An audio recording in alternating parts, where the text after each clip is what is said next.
Okay, welcome everybody. I'm Glo Reaver with Premier Sotheby's and Lakewood Ranch, and we're so pleased you could join us this time. We're doing our very last series on, well, Ireland, our Travel the World series, and we're so excited today. We have a good group, and if you have any questions, we'll get to that. But how we're going to start out today, we have 4 speakers from Ireland in different parts of the country, and they will be going through their presentations, and I will individually introduce them as we go along. And we also want to thank them because they are a 5-hour time difference. So we all have to consider that. I mean, we're so glad you are here, and thank you. And we're also joined by Jim Kinney. Jim is the National Association of Realtors, Global Ambassador to not only Ireland, but the United Kingdom. So he will be talking about what a global ambassador does. Probably a lot of you don't even know, but we have that association and affiliation with Ireland. And in addition, we have our own Ian Black, top commercial realtor here in Sarasota, and Ian is joining us as well. So we will be getting his insights, his background, and Ian is originally from Belfast. So we will talk a little bit, but what we're going to do first is Bernadette Denby is going to run a video for us, and we'll start the program with that. Oh, and I might want to say one more thing. Everyone will speak probably about 15 minutes or so, talk about their presentations, about their country, about their business, and then we will have an opportunity after each individual to ask questions. So hold your questions if you don't mind until after that person has finished speaking. So, okay, Bernadette. Okay, well, I'll take it away, hopefully.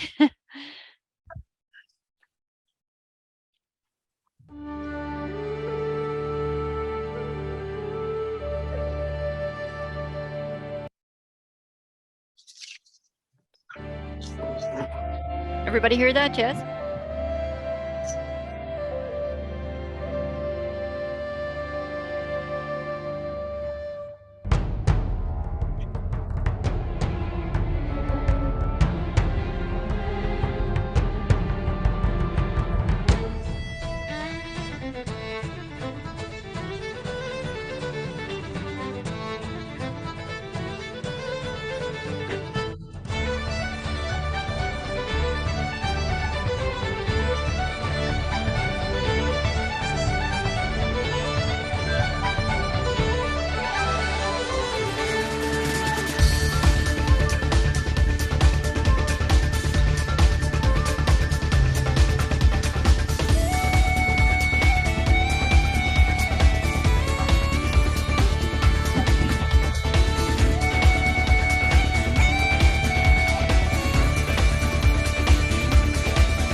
My goodness, thank you for putting that on. It's absolutely beautiful.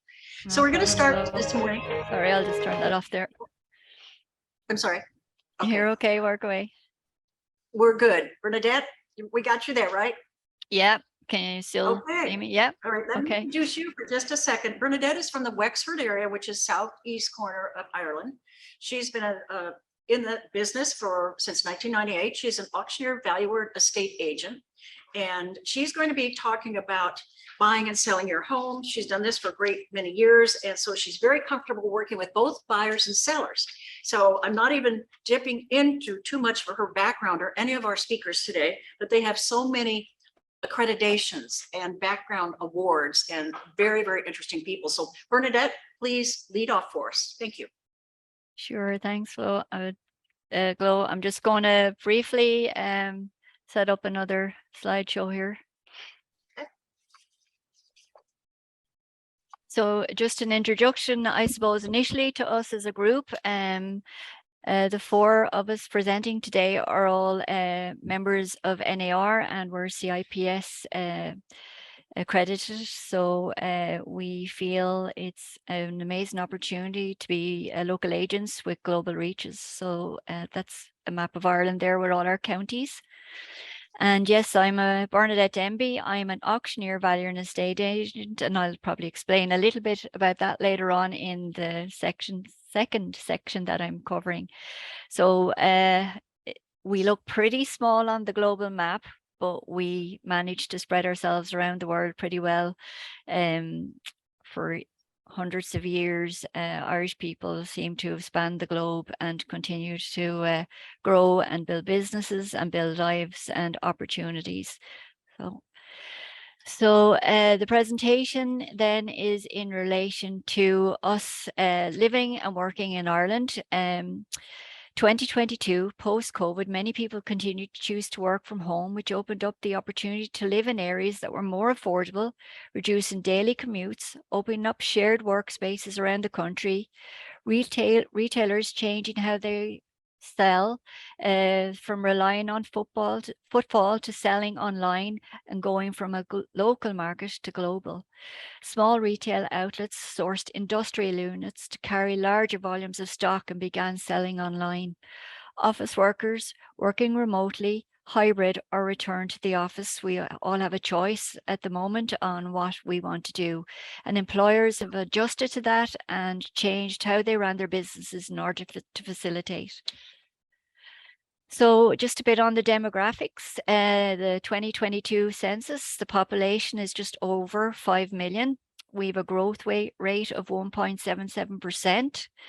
Our birth rate is 13.7 per 1,000 population. Our average life expectancy is 80.19 years for the males. Sadly, it's only 78 years on average, where the females come in at 82.6. And in Ireland, our nationality is Irish. Some people speak some Irish, some don't speak any at all, and we generally converse through the English language.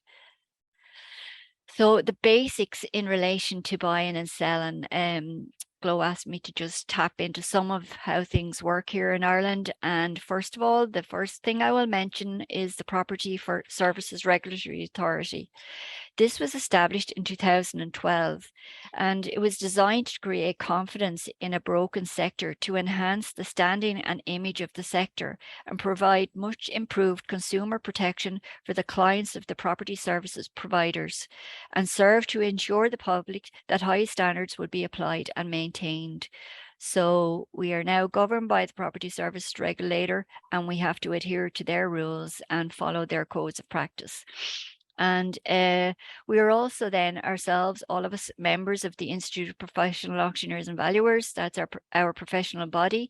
Some are members of more than one professional body, but we again operate under the code of practice of our own professional bodies. As a property service provider, we must all be fully licensed, and we must ensure that we operate under those guidelines of our licenses and not outside that criteria. In the process of selling a property, before we do anything, we must have a contract between the seller or the buyer. It must be signed within a certain time frame. And then once that is in place, we can proceed with the matters of taking the property on the market, ensuring that the correct paperwork is in place. We agree fees, we agree marketing prices. They must have building energy rating certificates on their properties. Nothing can be put live to the market with all those things being in place. And then listing the house for sale is probably the next step that we would take, where we help the seller get their house in order, we give them advice, we help them prepare, we make sure that they have it to present it to the best for the market. And then our service continues from the very beginning to the finish until the sale closes. That's just a very basic outline of the process. So in Ireland, home ownership, properties can be leasehold or freehold. Leasehold, generally 999-year lease.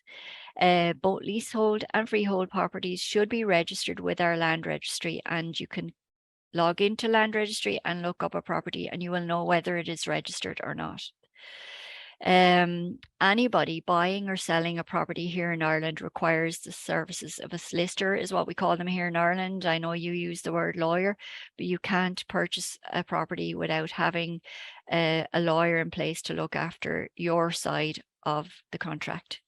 The solicitor is responsible for checking the title, make sure that it's clear, that they're identify any rights of ways or easements, or that there are any debts attached to the property, and you are not allowed to sign contracts until all that is in place and everything is suitable for you to purchase. Then these are just, normal tips in relation to a purchaser. If it's an international buyer, we definitely would recommend that they, use the services of a local tax advisor so they can make sure that they're making the right choices and decisions for their purchase. When you're buying a property here in Ireland, you have a structural survey carried out on the property, and us as agents will always recommend a professional surveyor for you to use. You will have either a mortgage broker or a mortgage lender that you will work with if you're borrowing to purchase, and then you'll have your solicitor. So they're just some of the professional bodies that you will come into contact with as a purchaser. As I mentioned earlier, the Property Services Regulatory Authority, you have to be a licensed agent. If you're not, you could be fined and be in serious trouble. So we recommend you tell all your clients, if they are thinking of buying or selling in Ireland, that they make sure that they use a fully licensed agent. And obviously we as CIPS would hope that you'd recommend them to us. All of us agents have our own unique license number. Mine is 003908, and I follow the code of ethics of the Institute of Professional Auctioneers and Valuers and the Property Services Regulatory Authority. If a client has an issue, complaints can be lodged with either of those professional bodies and they will be investigated. As an NAR CIPS agent, we offer your trusted clients the same service you would.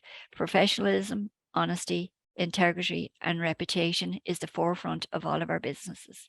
So that's just a basic outline of what we do as estate agents here in Ireland and how we work. So, Glo, if you want to move on to Liam now, I'm happy for you to do that. Well, let me ask a question, and I'm sure we may have some questions from our guests. Do you see a lot of cash buyers or people applying for mortgages? And if so, what is your requirement for how much money they have to put down? How long is the term of the mortgage? Just some of those things that might be of interest to our folks here. I know Liam will cover more of this in his second section, but I would say my experience is mostly the people I meet, the international buyers, have the funds already in place, cash buyers, and they can show proof of funds. And in that situation, obviously, they would have to do the normal procedure that we do here is if your offer is accepted on a property, they pay a small deposit to the estate agent, which is fully refundable until legal contracts are exchanged. That is usually about 2% of the purchase price. When contracts for the sale are issued, then there are two signing stages. At the first signing, you pay 10% of the purchase price, and the 2% that they've paid to the estate agent forms part of that 10%. And at that stage of signing the 10%, it is legally binding. The contracts are legally binding. And so there is a time frame between signing those contracts and moving to closing. And that time frame can vary depending on the property, depending on legal matters. So we are not as lucky as you in the US in relation to time frames for closing properties. But by the final closing, and the final monies are handed over, we are instructed then that the sale is closed. We don't have the same things in relation to title companies. The solicitors do everything. They instruct us when the sale is closed, and we are only instructed when all the funds have been transferred to the vendor solicitor, and no money goes from there until all debts are cleared on the property. So yeah, that's a basic from my side. Liam will cover more from the international buyer side. Okay, wonderful. Does anyone have any questions? Okay, yes. The question is, can they sell, can they do for sale by owner? Do you do for sale by owners often, or do people require your services? What do you see out there? We have a lot of for sale by owners, of course, depending upon the market, which has been crazy. What do you think about that? We do have owners that put their own properties on the market for sale. You'll find them sitting there well after properties that we will have sold, because obviously they don't have the same advertising tools that we have. They don't have the same experience to filter out the time wasters. You know, but some people just seem to think that they'll save money, and in the long run they probably haven't, because they won't have achieved the best price for the property. They won't have had the same competition probably on it. But yeah, it does happen. It does happen. Do you find that they ultimately list with an agent then at some point? Sometimes agents approach them and try to get them to list. Some eventually over time may resort to that, and others think, no, we'll keep going. You know, there's always those people, you just have to let them go, just move on to something else. But yeah, the sensible ones know that they should use an agent. It's in their best interest. Do you have a set commission rate that you folks charge, and is there, well, we're not allowed to talk directly about what our commissions are, but do you have a particular commission rate that is set, or is that variable? No, we don't. We don't either. Similar situation to yourselves. There's no set fee. Generally, you know, in your town, in your county, you may know what overall everyone is charging. From my perspective, what I do is I make that decision based on the value of the property that I'm selling and the service that I'm going to need to provide to sell that property, and the time frame it may take to sell that property. So I take all those matters into consideration, but I never undersell myself, because you get what you pay for. Get some idea of what that might be. Going to mess that one. I just Hands right wondered here. what sort of, what do you see as a general rate? I mean, can you give There's an idea? Yeah, look, it depends. It can vary in some parts of the country. It is no comparison to your own, sadly. But I mean, it can vary anywhere from 1% to 2.5 or 3%, depending on, like I said, the property and the location. Yeah, that was my reminiscence when I was practicing in her. Yeah, yeah. Paula, What's the average days on market there? what is the average day? I'm sorry, what was that, Paula? What was the average days on market? Right, what would be the average days on market for the residential properties in your area, Bernadette? Well, I would say up to about a month, 2 months ago, a property that was priced right, marketed correctly, could turn over within a week. It could turn over less, to be honest, if it was something that was highly sought after. But then when you go into maybe a different type of property that would be slower to move, it could take anywhere from a month to 6 months, depending on the property. If it's an individual property that might be a specific type of buyer, it's going to take longer to find that type of buyer. But something that's high in demand was turning over pretty quickly. Obviously, the market's calmed a little bit now, so we actually have to work at our jobs now, what we're used to doing all these years. We have to make the effort and go out there and market and promote and sell a property and find different ways to keep it fresh on the market. So it takes longer. So if it's something that's maybe, between 300 and 500,000, that market of buyers, very selective of what they're looking for, and it's going to take them longer. There's lots to choose from, so it's going to take longer to sell that type of property. Okay, yes. What's the average sale price there? Where you are in the Wexford area, what is your average sale price? I believe you actually answered that for me, but go ahead if you wouldn't mind answering that for our guests. Yeah, look, first time buyers, average price region would be around 250 to 300,000. Then say maybe people upgrading to a different property, they would probably fall in the 300 to 450 price region. And then you would have people that maybe are moving from the cities out and they're selling their properties that, Liam is selling in Dublin, and they're, coming down to my area with a lot more money to spend. So they probably would have between 5 and 1 million to spend. So then you're going into a different market of properties and a different type of buyer. So again, they become very particular what they're looking for and specific about what their needs are. So there's the highest demand would be the first time buyers starting out. And so you're talking an average of 250 to 300,000 in my area. Okay, anybody else have a question? Yes, Do ma'am. they have the equivalent of a property tax, and if so, what is that in Ireland? Do you have the equivalent of a property tax or particular taxes in Ireland that you could share with us? We do have a property tax. It's based on the value of your property and goes up in phases. So depending on the value, up to 200,000 and goes upwards. It's not extreme. It's not, again, not the same as in the US, but it is based around the value of the property. I don't know if Liam has that in his section or not, but yeah, there is local property tax, it's called. Okay, anyone else? Any questions for Bernadette? Oh, yes, okay. How was the price of the solicitor determined? I'm sorry, I can't quite hear you. How was the price of their attorney determined? And is it always the buyer? Of the attorney's price, of the attorney's, the How's that fees? price? She's asking about what the fees are for hiring an attorney for your closings or the transactions. Is there a standard fee for that between attorneys, and do you use title companies? No, there's no title companies. The deeds would be with the lawyer of the vendor. They would have the deeds. They would have either requisitioned them from the lender. If there was a mortgage on the property, then before the vendor puts the property on the market, we request they get their solicitor to get their deeds from the lender. The solicitor gives an undertaking to clear the debt once the sale is closed. So the solicitor has those deeds there. Sorry, I'm after losing track now. The question was, oh yeah, how much you charge?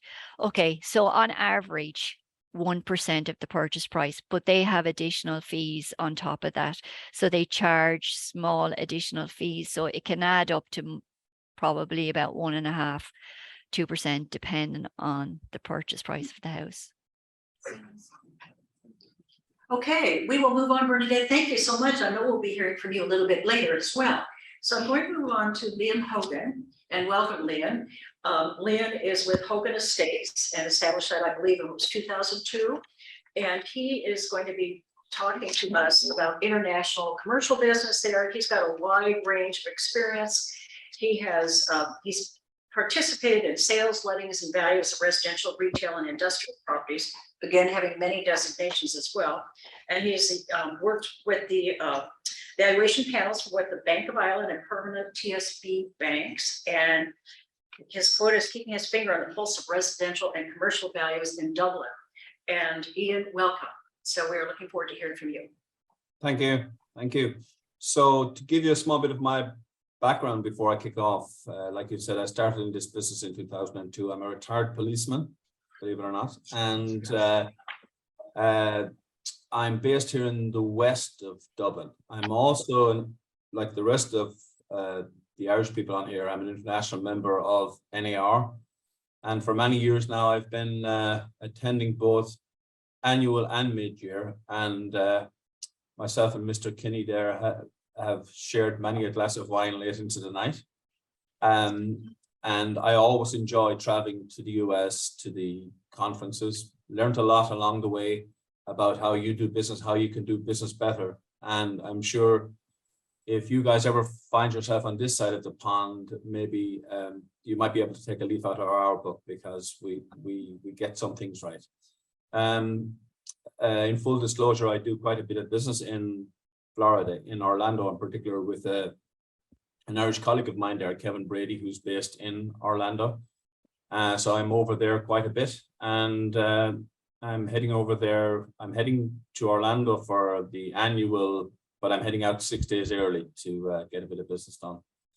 Like I said, I'm based here in the west of Dublin City, and so I just want to, I suppose, there's a huge Irish-American connection in terms of businesses, and there's a lot of inward investment into Ireland from the US, in particular by the big US multinationals in the IT, tech, and pharma spaces. So just to give you an idea of the flavor of the volume of that business, I just want to share with you a short video. Let me see if we can get this going.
Okay, so I hope that helped understand the volume and value of inward investment into Ireland, not alone from the US, but from all over the world.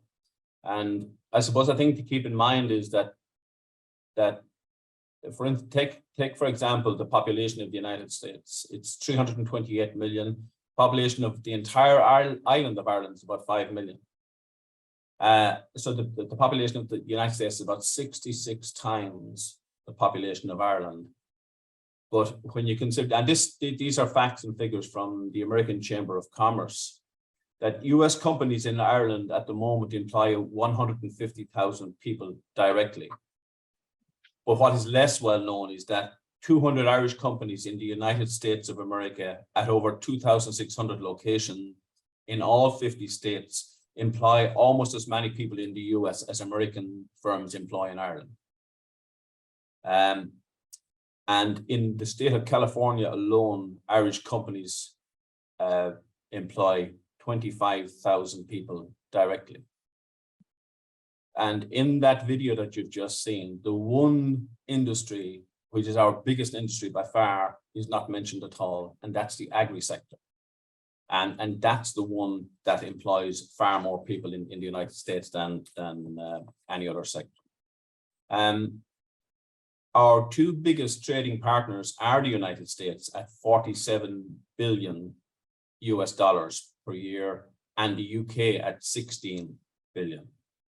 And as was mentioned in that video, we are right now, because of the UK leaving the European Union, we are the only English-speaking country in the European Union.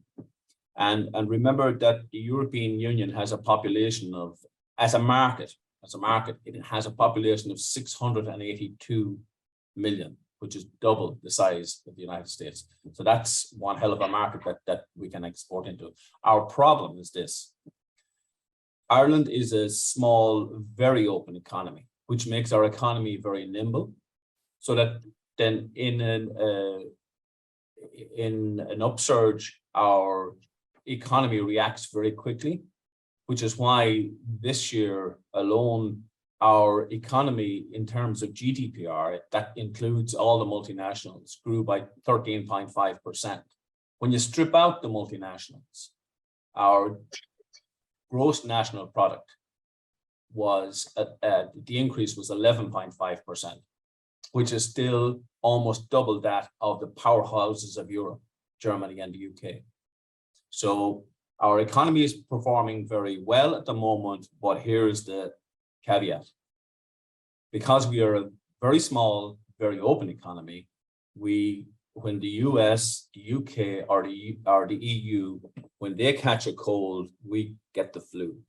And as you know, the storm clouds are gathering on the horizon, both on your side of the pond and on ours. Interest rates rising.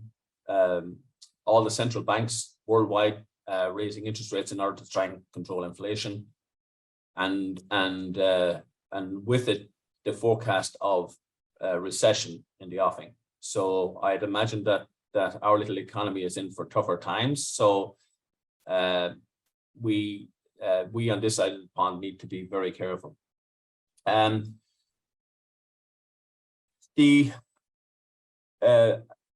terms of our economy, the big ones are obviously the IT industry, pharma, the tech sector. And in Dublin at the moment, just to talk about the Dublin housing market for a moment, and well, I suppose the Dublin property market. I'm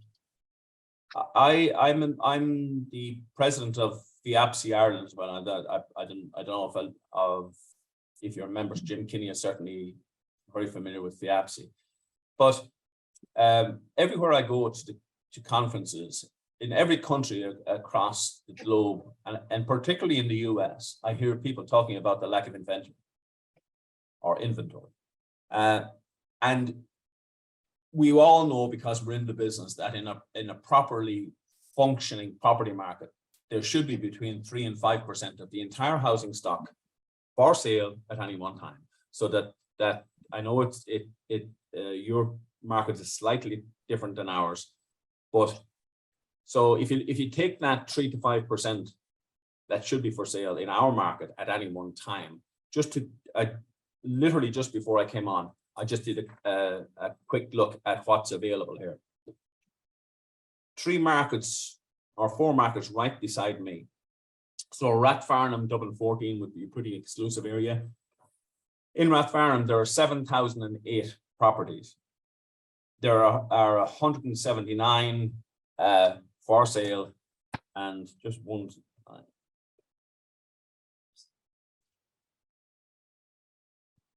So 2.5%, which is not too bad.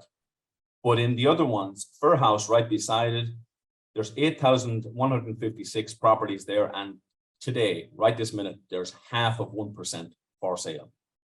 In Clondalkin, there's just 15,500 properties in the area, and the for sale is 0.7%, so less than 1% of the housing stock.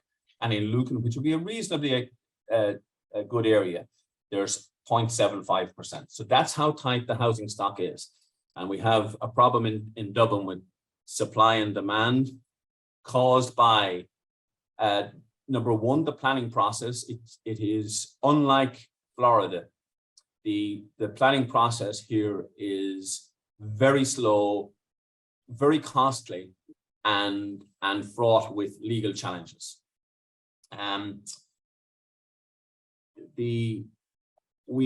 Just beside my office here, there are planning permissions granted for thousands of condos or apartment blocks, but nobody's building them because the Society of Chartered Surveyors Ireland last year conducted a survey where they surveyed the cost of building low-rise, medium-rise, and high-rise developments.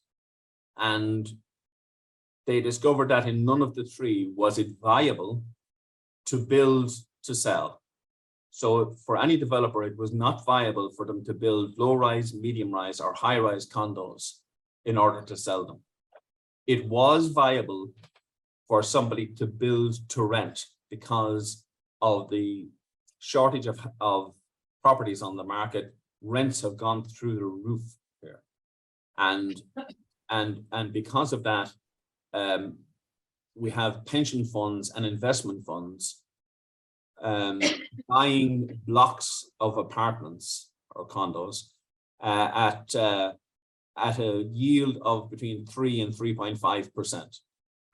They're willing to take a punt on that. And here's a little caveat. When a lot of these funds bought these type of properties in Dublin city centre, and when COVID struck, the people who were renting them, a lot of them were corporate rents. So the tenants there were the employees of Google, Facebook, Oracle, all of those companies.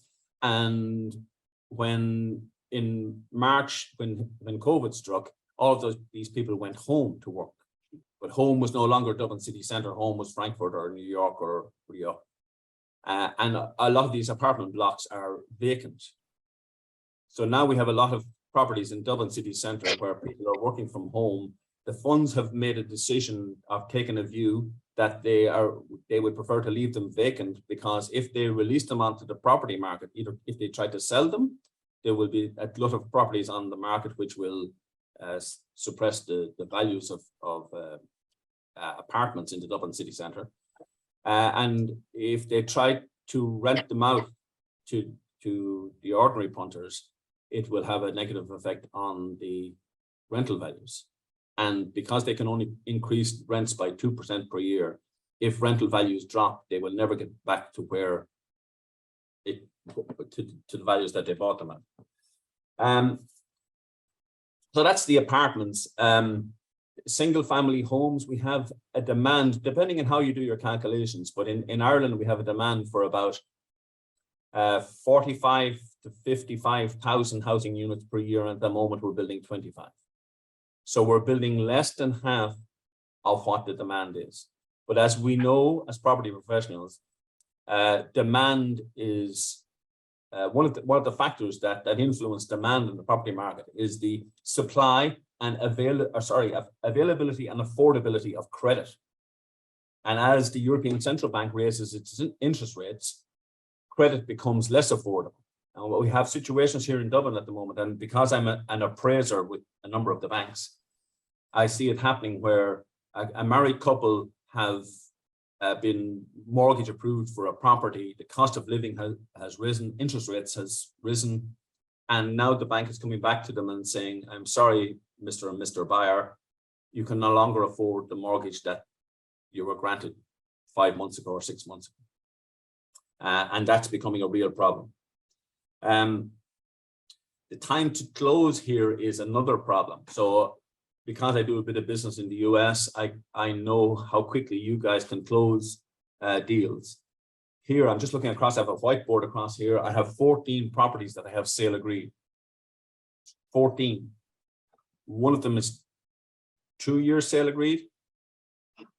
And the vast majority of them, the vast majority of the ones that Bernadette Denby was talking about there, say the single family homes and condos, they are up to 3 to 4 months sale agreed, which is crazy. I have one property that I sale agreed in 2016, 1st of September 2016, 6 years ago. Now it's a 3.25 million house, and it's due to close at the beginning of next month. Thank God. So that's the residential side of it. The retail side, the worrying thing in the retail side, for any of you who are thinking about investing, don't buy in Dublin city centre. So the problem here again is COVID. A lot of the office workers working from home. Dublin, the cafes and restaurants around Dublin city centre at the moment are seriously struggling. And then added to that are the huge cost of utility bills, which have in some cases almost trebled in the last since the war in Ukraine started. So a lot of those businesses are on the cusp of going out of business. And again, a lot of these properties were owned by funds, pension funds and investment funds who would have bought them at around 2.5% to 3%, especially on the Grafton Street, the city centre. They bought them at around 2.5% to 3% yield. And the rents are now not being paid, or tenants struggling to pay it, and it's a problem that's brewing. And I think the only thing that's kind of worth investing in Ireland at the moment, this is just my personal opinion, is something where you can add value, and you're looking at maybe the project getting off the ground in 2 years' time, 3 years' time, when this recession is over. So that's kind of the my brief summary of the Irish economy and the housing market in my little neck of the woods in Dublin. Well, that's wonderful, Liam. Let me ask you a question. You had mentioned that you have done quite a few sales in the United States to Irish folks, as well as selling properties in Ireland to people from the US. Do you see that still as a strong market with the interest rates going up, et cetera, and what's happening in the world right now? We sold the year before last. We sold 22 properties in Orlando. They were Irish people who owned properties in Orlando, and the legacy issue there is that during the Celtic Tiger era, a lot of Irish people bought properties in Orlando in 4 counties, in Polk, Lake, Osceola and Orange. And so they would be the counties around Universal Studios, Disneyland, etc. And a lot of those people, they would have bought them because they had this vision of them going on holidays with their families, etc., and renting them out for the remainder of the year. And now their families have grown up, and the families don't want to go to Orlando. So those people were selling. And then we have a number of people who, during the 2010, 11, 12, or 9, 10, 11, who bought properties at the bottom of the market.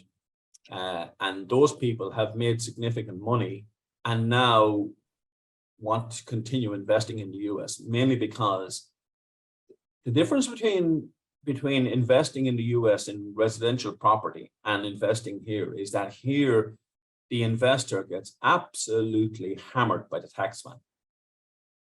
Like there's a lot of my investors that I manage properties for here, and they're all selling, they're getting out because they're paying 55% tax. And the regulations here are so strict that it's an absolute nightmare being a private landlord here in this country. Whereas in the US, if you invest in property and you get proper tax advice, the net funds that you put in your own pocket at the end of the day is vastly superior to what you do here.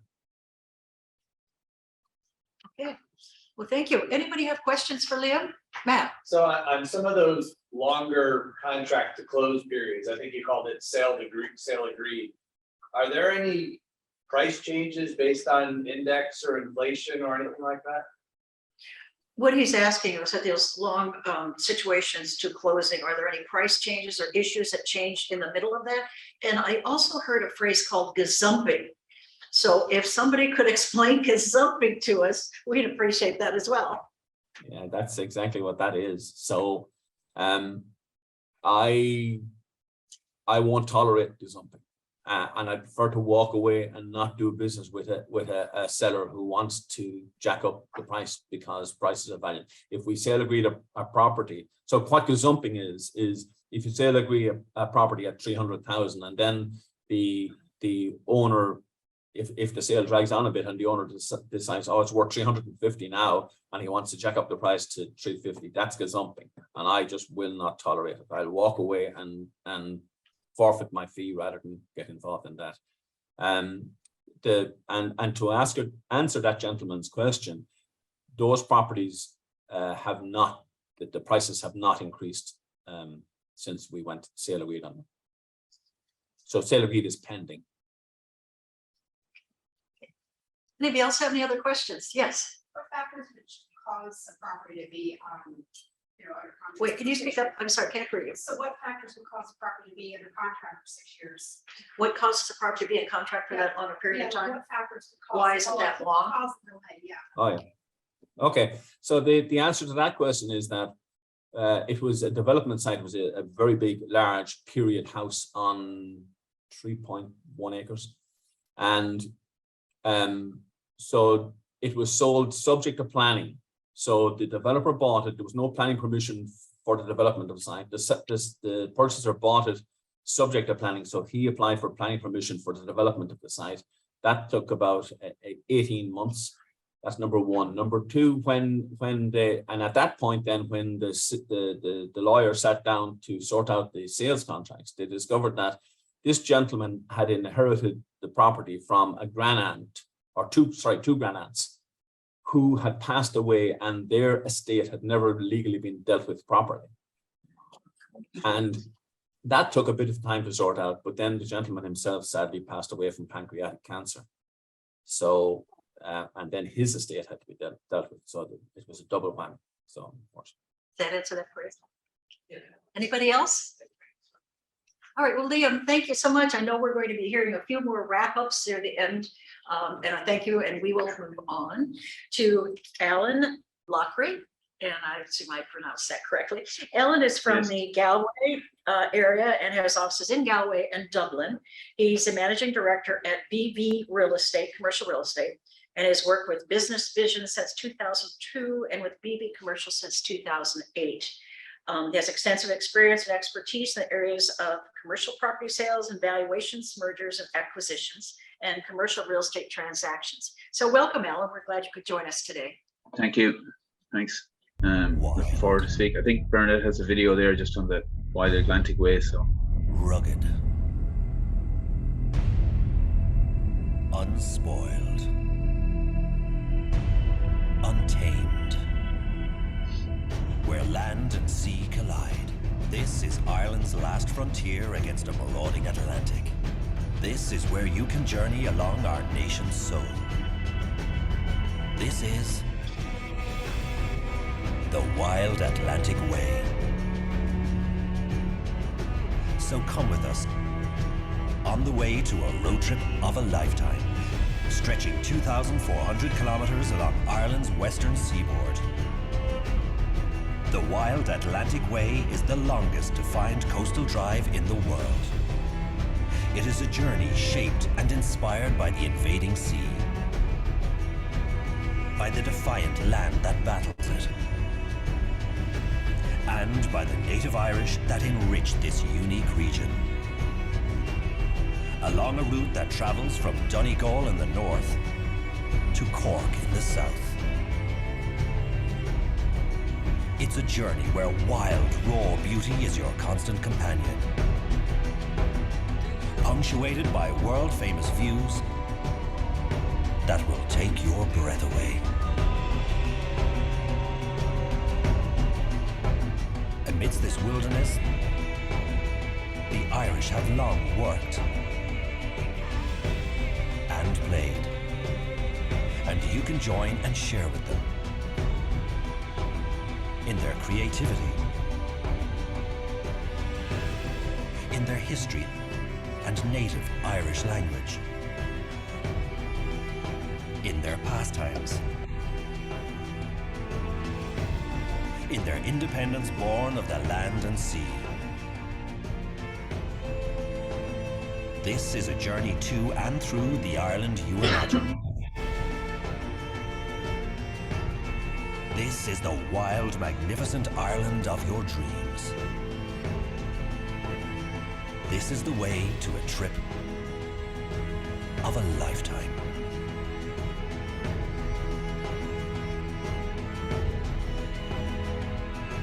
This is the Wild Atlantic Way.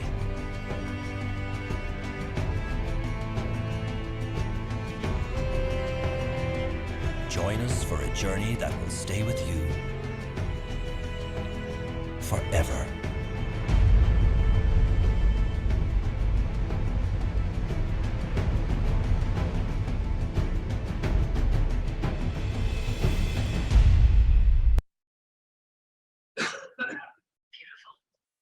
Thanks, Bernadette, for sharing that. I just want to share a screen here, if that's okay.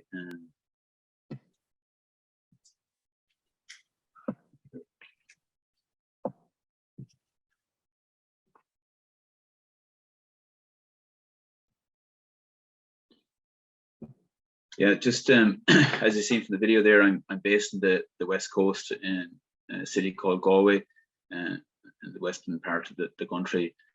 With BV Commercial, we cover basically predominantly commercial property. Although our main offices in Galway, we cover throughout the island of Ireland, and we have a sub office in Dublin. But predominantly, most of our work is based in the west.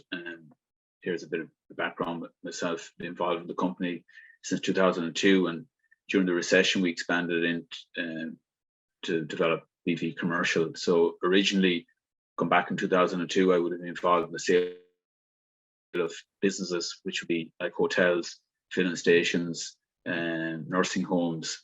But then when the recession came in 2008, we got into more mainstream real estate, selling empty buildings at the time during the recession. Qualified in real estate and currently doing a master's in business leadership, which is helping me build the practice here. And we're a team of 6, so we're quite proactive in the commercial market. I'm just going to go through a few points there, and I know that Liam touched on there about the Irish economy. Despite the extraordinary uncertainty in the international economy at present, the Irish economy continues to demonstrate a significant degree of resilience. And what I mean by that is really we're at a very high employment rate, probably a record high of 73.5% of employment, which shows that we're a robust economy and an attractive economy to invest in presently, particularly. And I know despite the taxes and that it's perhaps a safe country to invest in terms of property at present. It's quite resilient. In terms of investment, and just give you the kind of levels of investment that's happening in Ireland in commercial at the moment, we're reaching similar figures 2019, we're being hit levels of 5.5 billion in investment in Irish real estate. And by the end of this year, that could hit 6 billion. And just again shows that the economy, despite the fragile state of the international economy, that Ireland is still holding well. In terms of rentals, industrial rents are high demand. I suppose, as Bernadette mentioned earlier, a lot of retail moved towards online sales, and that created a demand for logistics and industrial space, with courier companies expanded at an alarming rate, and they've continued to do so with online sales. And so that has driven the logistics market in Ireland. Just here in this slide here, I'm just going to show you as an example of a high level investment that has transacted in Ireland there. It's known as the Samuel and Salesforce building, and in Dublin it reached a level of 500 million. So there is some very high ticket sales happening in Ireland, which shows that the confidence in the Irish economy in terms of international property investments. I just move on to office space at the moment. The office sector continues to attract a bulk of investment. And there's continuous new builds in office, despite employees working from home. But there's very much a mix now of the flexible, what we call the flexible hybrid working, combined working maybe 2 days at home and working 3 days in the office, or vice versa. So that's becoming acceptable by employers now, is to have employees continue to do a number of days and travel in from maybe more rural or remote locations. I move on to development land. There is quite a shortage of housing stock in Ireland at the moment, and development land has been in high demand, but of recently, I suppose, the material and construction costs and building costs are impacting, putting builders nervous at the moment in terms of buying sites for development. Basically, materials like concrete, bricks, timber, steel have risen at alarming price rates that makes it very difficult to make a profit in developing a site now for residential. We had hoped that the government in the last budget would have brought out some measures to help it, but that hasn't come yet, unless something comes in early next year. There's a lot of housing stock being developed by the Irish government through housing agencies as well to try and fill the gap. But we're in a serious housing crisis, which moves me on to hotels. And since the Ukrainian war, hotel beds have been taken up significantly by Ukrainian refugees. And we've been very active in selling a number of even small rural hotels, which have been bought to accommodate Ukrainian refugees. And hotels that in rural areas like the Wide Atlantic Way, which were being used mainly as a tourism location for the summer months, are now have been used since March to cater for the Ukrainians. And that's ongoing quite all the time. In terms of, I suppose, new hotel builds, again, construction costs are impacting the cost of to make it financially viable to build new hotels. But particularly in Dublin, there's 2,950 hotel rooms under construction currently, which are expected to open in Q1 2024. So there's quite a lot of hotel acquisitions happening as well. I'll just move on to industrial and logistics. Again, as mentioned earlier, the industrial logistics has been very much driven through the online sales, and Amazon have recently opened a considerable industrial logistics distribution center in Dublin, and companies like that are focus on online sales have been increasing their warehouse capacity in that, and rents have been driven up from approximately 8 to 12 euro a square foot. In order to build new warehousing stock, again, steel prices, material prices, timber, concrete are all driving up the cost of rental. So we are seeing a lot of inflationary effects happening throughout the economy. Just before I touch on the questions, I suppose. Look at the moment, despite all the challenges ahead and that, there's a lot of calculated risk taking happening, and unlike 2008 where there was a lot more higher risk taken by investors, we do notice that investors are doing their calculations. They're working out what different scenarios could arise in that. And in terms of demand, we're seeing a lot of Irish Americans invest into along the Wild Atlantic Way and throughout Ireland, because the dollar to the euro, it's probably a great time for a US investor to come over and buy now with the dollar so strong. We sold a recent hotel there to a private American investor known as Ross Lake Hotel in outskirts of Galway City. And the universities here as well are attracting a lot of international buyers, and the education is a very high standard, particularly in the 2 universities here in Galway, and there's several universities throughout the main cities, Limerick, Cork, and Dublin. And that's, if somebody's coming here to study, that they may buy an apartment if they intend to be here for 4 years, or if they're going to study medicine, that they'll be going here for 7 years. The family may buy an apartment and that. And overall, there's a good standard of living, particularly in Galway here. And there's lots of sports activities, golf courses, opportunity to go fishing, rowing, and there's a lot of field sports and a lot of teams to follow, like rugby, soccer, and that. So, in terms of attractions, we're seeing a lot of attractions that are making it attractive to invest here in Ireland and the West Coast. And I hope I've gone through the slides without going through them bullet point, because we're time I want to try and keep within the time. But if there's any particular questions, I'd be happy to answer them. Does anyone have questions for Alan? This area of Galway is in the western part.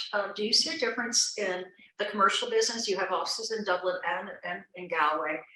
Is there quite a bit of difference in the commercial aspects of those 2 offices in terms of how you handle the commercial properties? Yeah, I think the cost of living in the West Coast, in terms of rental accommodation for employees, that will be significantly less than in Dublin.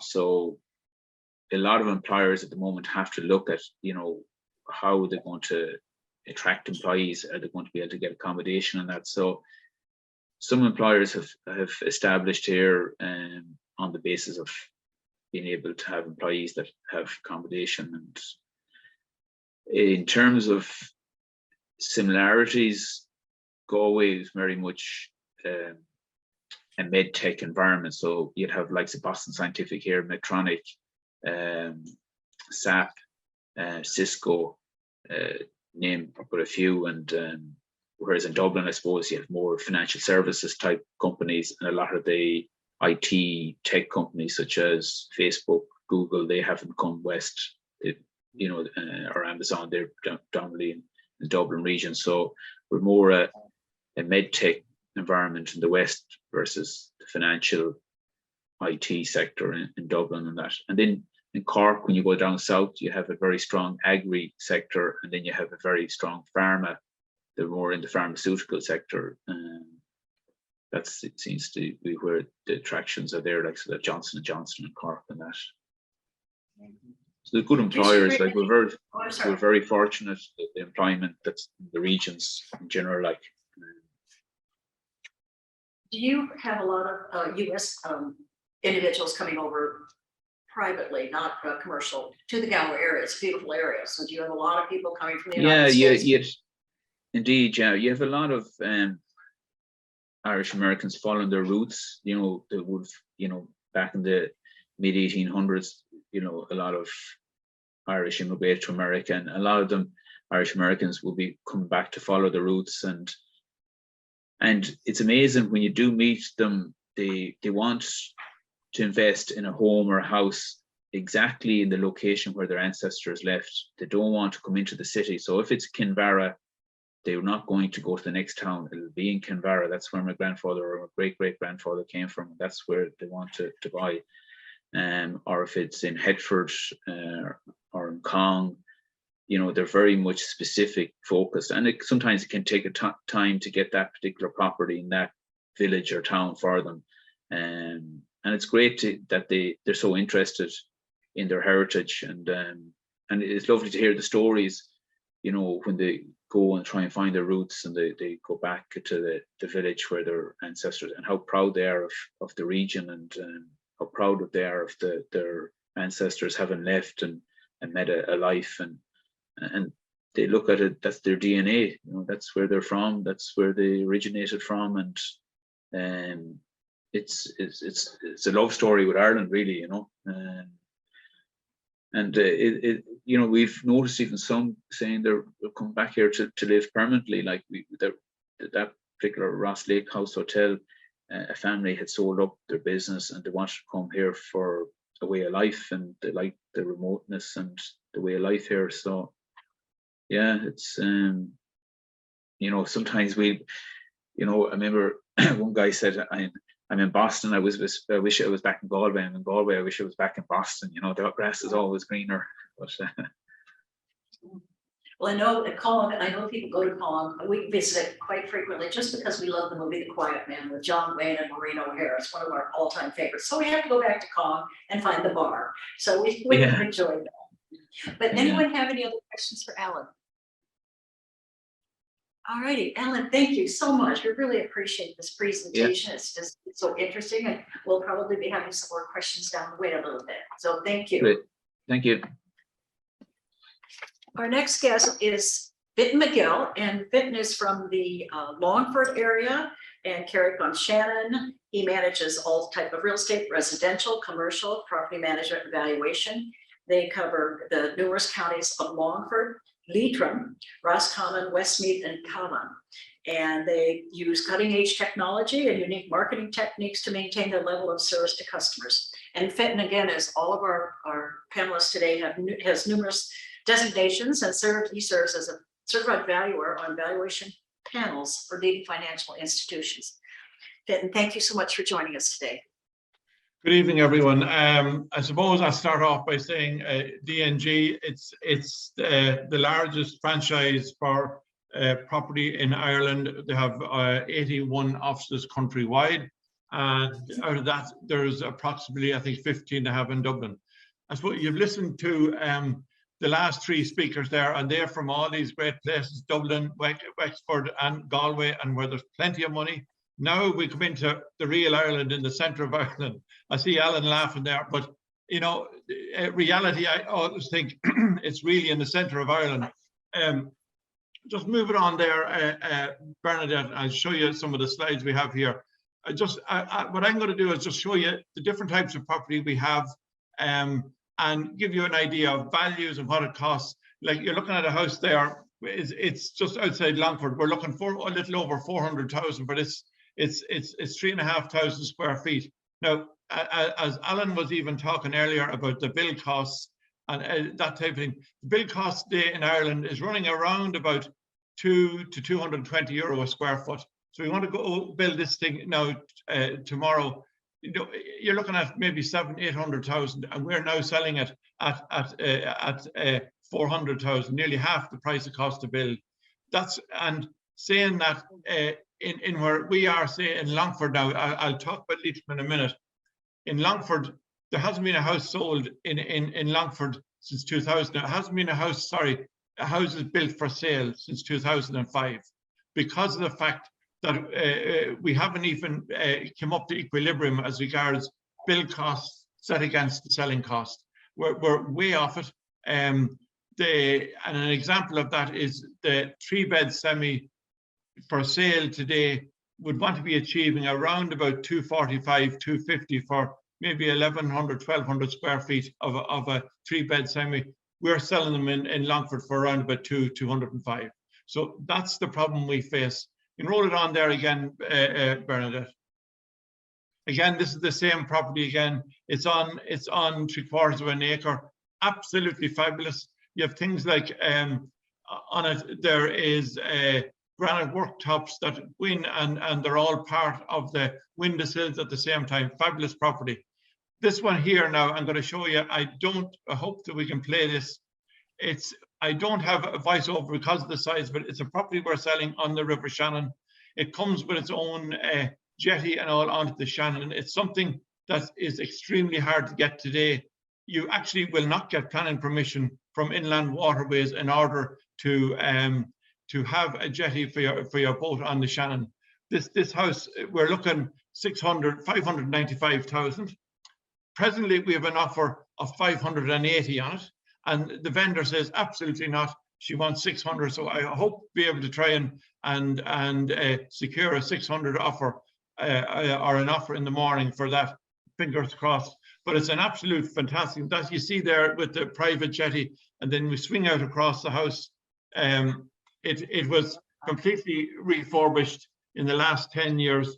Fabulous property. It's 3,500 square feet, has beautiful gardens, double garages, everything like that. And again, it's just one of those spectacular properties. But the big selling point for that is the fact that it goes out onto the Shannon as your own jetty and everything else. You can move it on there again, Bernadette, please.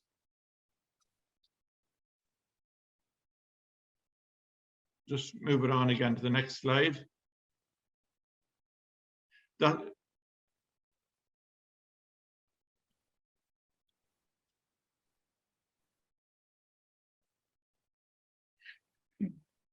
Oh, and you're all right. Just and the next one. That's just a shot of it there again, and the interns of it. Now here's another one here in Kilmacannon. It's a cottage we're selling on 2 acres. I think there's an aerial shot of that before that, Bernadette. That's the concept designs the vendor got. I think maybe, no, it's there somewhere if you can get it. It's an aerial shot of it. Go to the next one. That's it there. Yeah, it's an aerial shot there. We're selling 2 acres, 120,000. In Ireland, you can build 40 square meters without planning permission. So on this property, you could divide it if you want to build 2 houses on it. There should be no problem with planning permission or anything like that. So it would be a great, as we say, you know, for somebody who wants to maybe come from the States or anywhere at all, set up a house, do the extension on it. You don't need planning or anything else with 40 square meters. That's some of the designs there. So go on again there. This here is probably one, and Alan knows a good bit about this here. This is a famous shopping centre we're selling in Longford Town. It was built in 2005, just before the crash, at 58 million it cost. We sold it there about 3 years ago to a crowd. We got, I think it was 1.5 million for it, and now they're selling it on again for 3.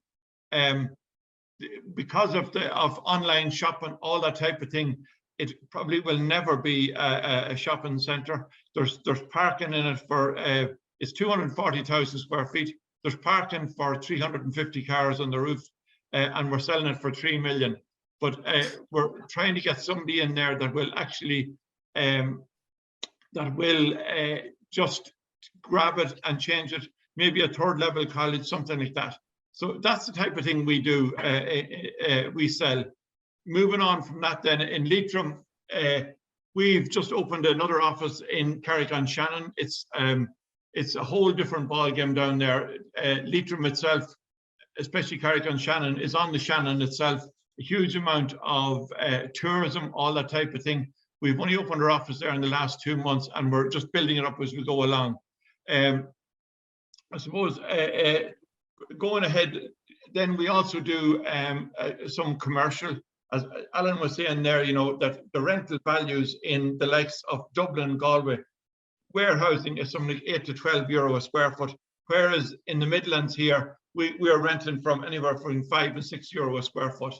And in the Midlands, because of the fact we're in the centre of Ireland, it's a great hub for distribution for any type of business. So we are always renting stuff, selling that type of thing as well.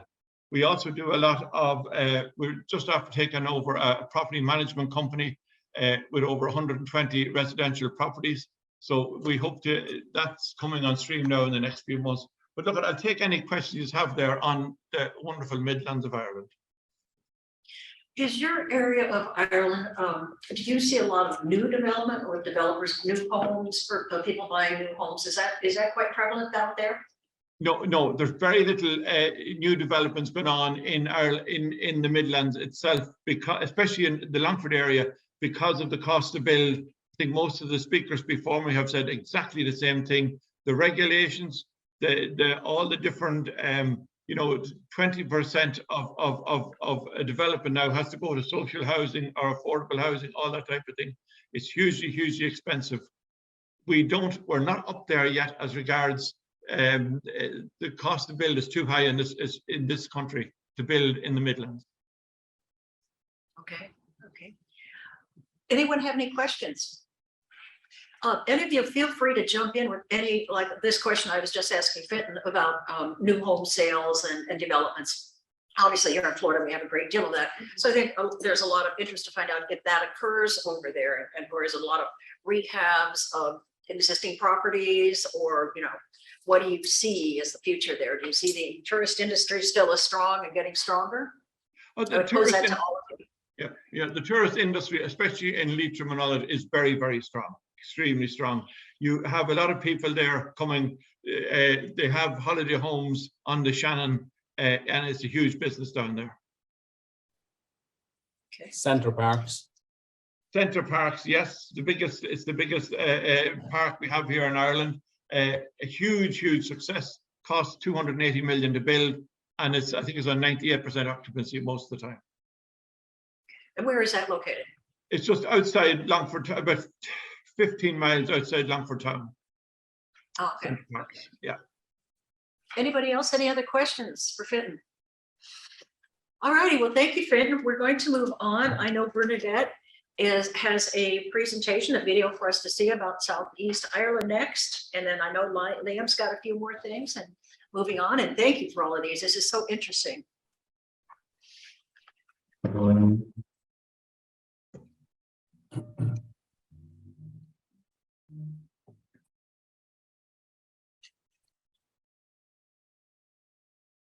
Well, Glo, I hope you'll enjoy seeing a few places here on this video anyway. So let's go.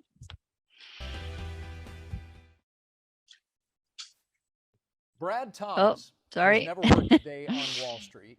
Hold He on. doesn't have an Ivy League degree. Skipped it. And Sorry about that.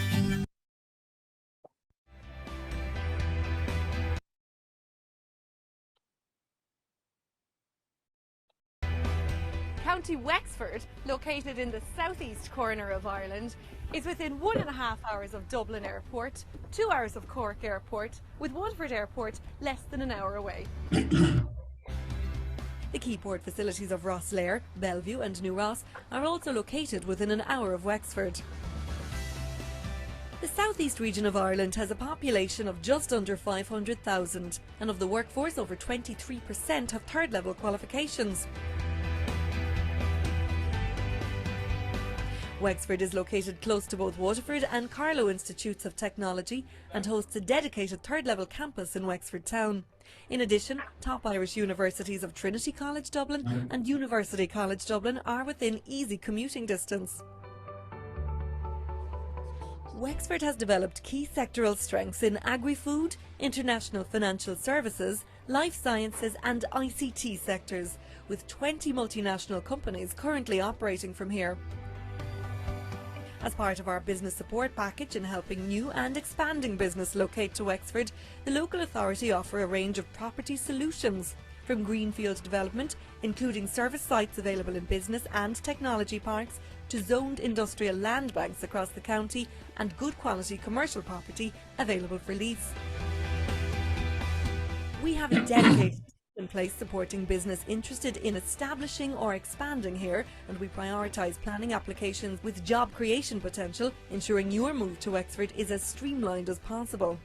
The capital of the county is Wexford Town, founded over 1,000 years ago and which has retained historic links with its Viking and Norman past while also adapting to the modern day outlook of its people.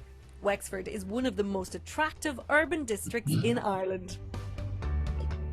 Wexford offers locals and visitors a bustling art scene with a world-class standard Wexford Festival Opera at the awe-inspiring National Opera House. A thriving cafe culture across the bustling towns of Wexford, from casual bites to Michelin-style dining, there is something for all tastes.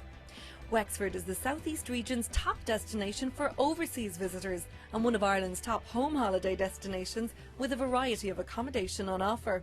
In the retail sectors, there's lots to browse, from unique one-off shops and boutiques to high street brands.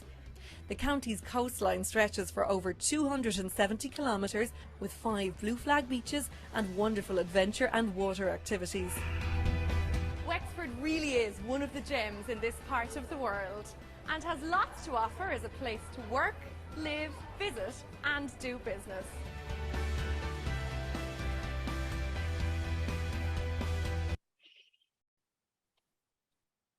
Bernadette, thank you. That was beautiful. Do you have any insights you'd like to share with us about that? It looks like a fabulous place. I've been there many times. but- Sure. What I'll do is I'll just do a small little bit in relation to my how I work in Wexford and what I do. So hopefully that will give you a window into that. Sorry, now I just need to get the screen to go up.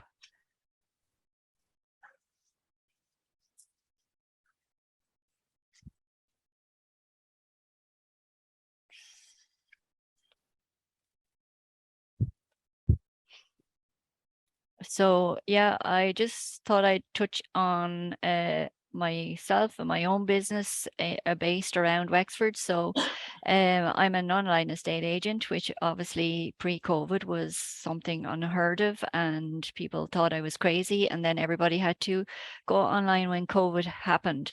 So when you live outside the city, you tend to not just focus on one category of business, you tend to be more general in what you do. And so I sell and rent all types of residential and commercial properties, and I sell land and sites. So Fintan would be similar in relation to that.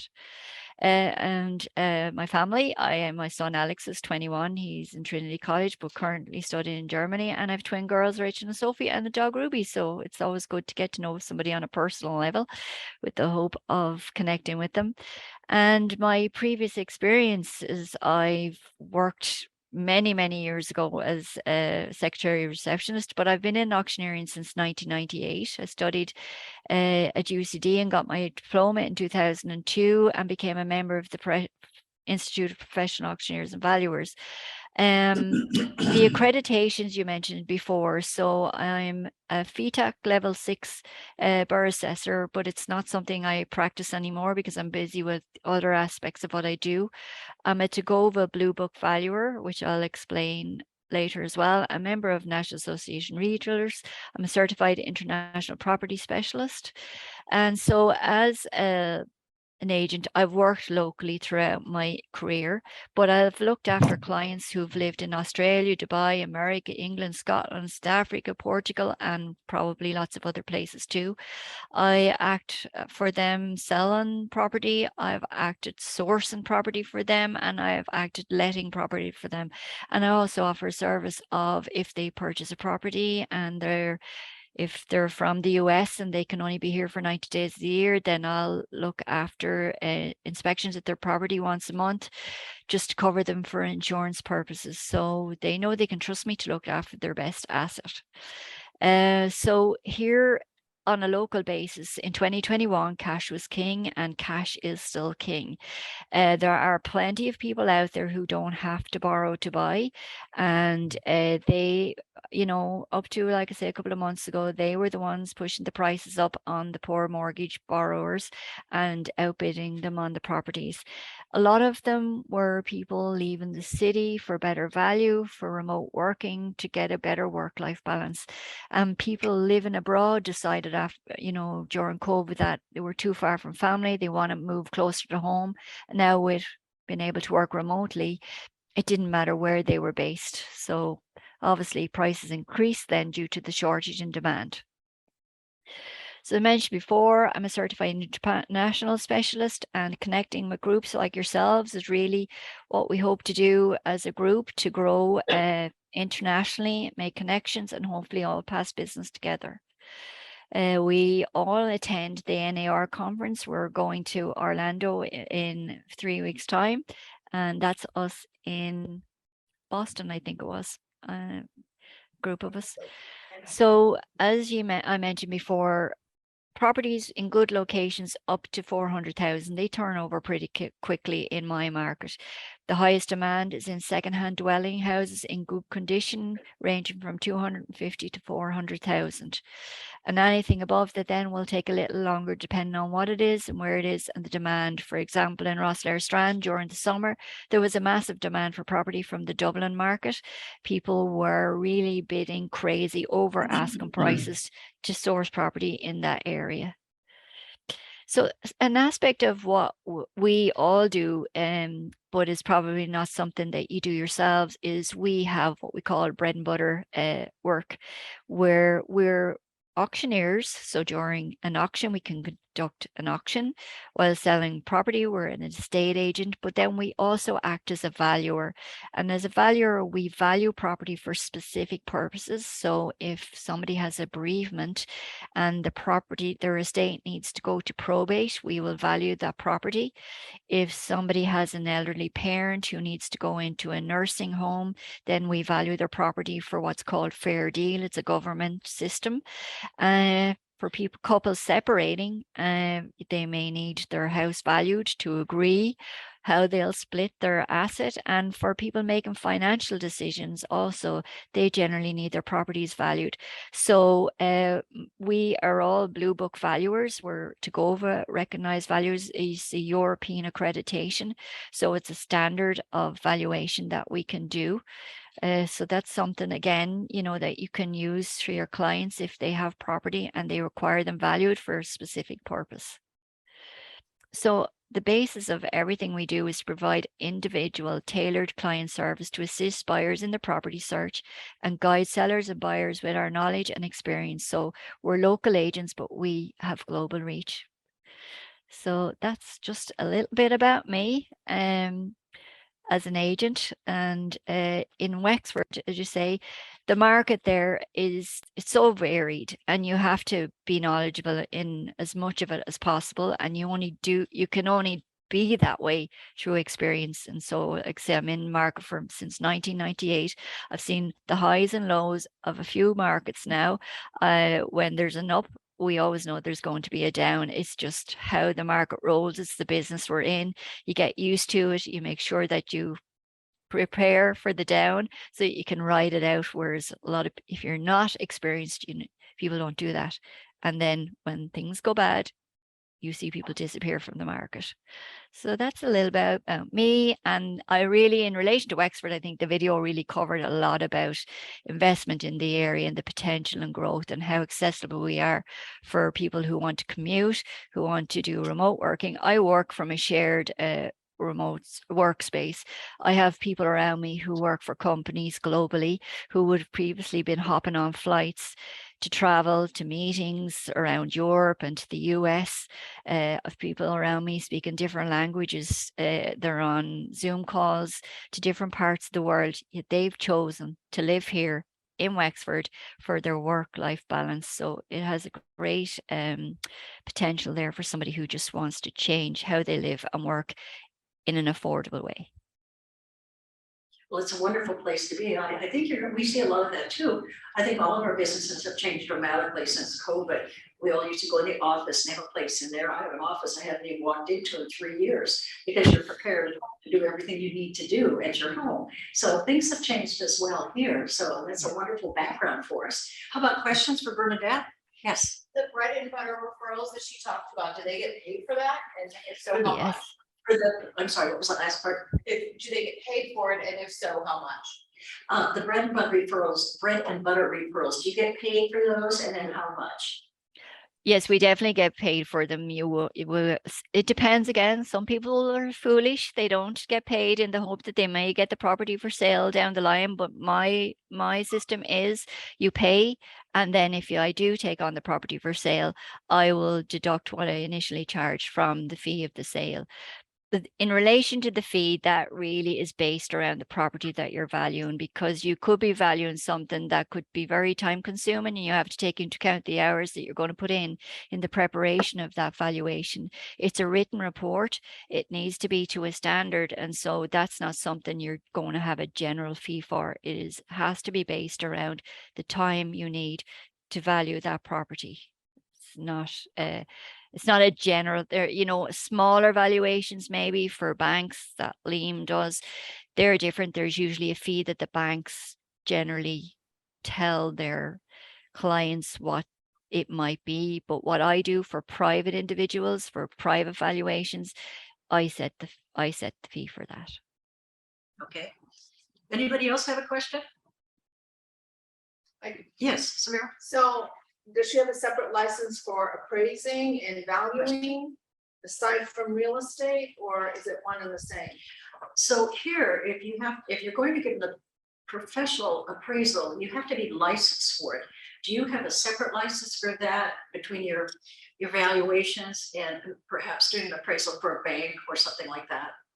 No, it's covered under the license that I have. The license I have is general for many things. The only license that I don't have, because I've chosen not to do it, is property management. I don't do big property management business. I feel it's not something I want to get into. It's not a section of the business that I enjoy, whereas Liam would do that. So yeah, we have A, B, C, and D licenses, and mine is A, B, C. So I'm covered for a broad spectrum of work there in relation to that license. Okay, all right, wonderful. Anybody else have any questions?